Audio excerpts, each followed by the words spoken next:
On the conversation, joining us now is Lydia Prieg, who's the head of economics at the New Economics Foundation. Lydia, good to see you back on the money on GBNews. We appreciate your contributions. As an economist, as a fellow nerd, what do you make of Boris Johnson's high wage vision? Can he do it? Well, I've got mixed feelings about his vision. So on the one hand, Britain does have a problem with low wages and has had this problem for well over a decade.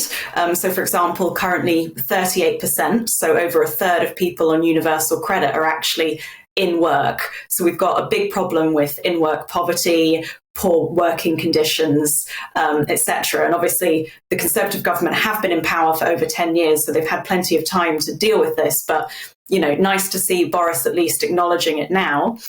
On the other hand, I don't think it's as straightforward as higher wages are necessarily going to solve all the supply chain problems that we're dealing with at the moment.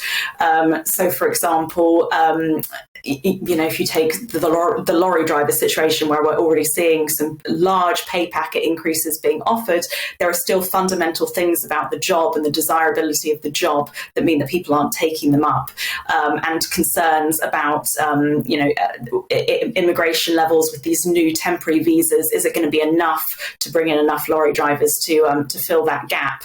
So there's still a lot more for the government to do to help navigate with business through this supply chain crisis.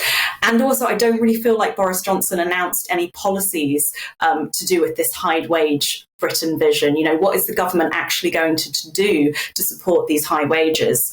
And on top of that, yes, we've been seeing in a few industries some high pay rises, but actually for a lot of people, they're seeing below inflation wage rises. Some people are seeing pay freezes, and as you were discussing earlier in your programme, we've also got things like the universal credit cut, and we've also got things like tax rises, like the national insurance tax rise. So there's a big cost of living squeeze that's happening at the moment for a lot of people, and that wasn't really mentioned at all in Boris Johnson's speech and how he's going to be helping people navigate through that crisis.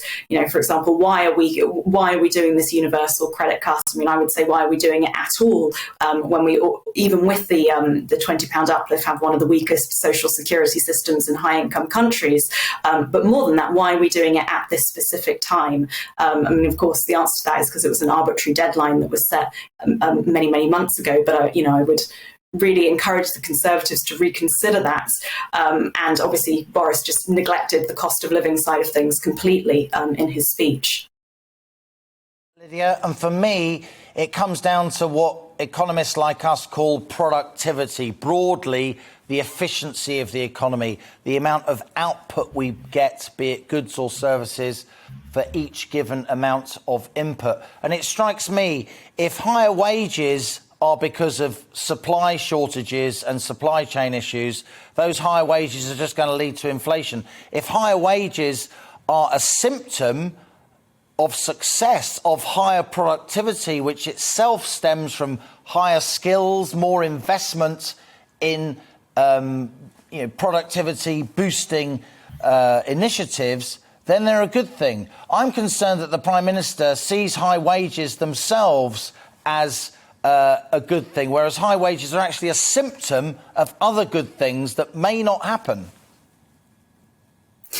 Yeah, so it's been really interesting to hear a Conservative Prime Minister talk about, wage increases, boosting productivity, because obviously that's something that the left talk about a lot, but you wouldn't normally hear at the Conservative Party conference. Now, I would say for people on low wages, that actually is a big link between, productivity and wages, partly because, poverty really is just so incredibly relentless and grinding, and we do have an enormous number of people living in poverty. However, you are right that there is more to productivity than just wages, and skills, as you've highlighted, is another crucial component.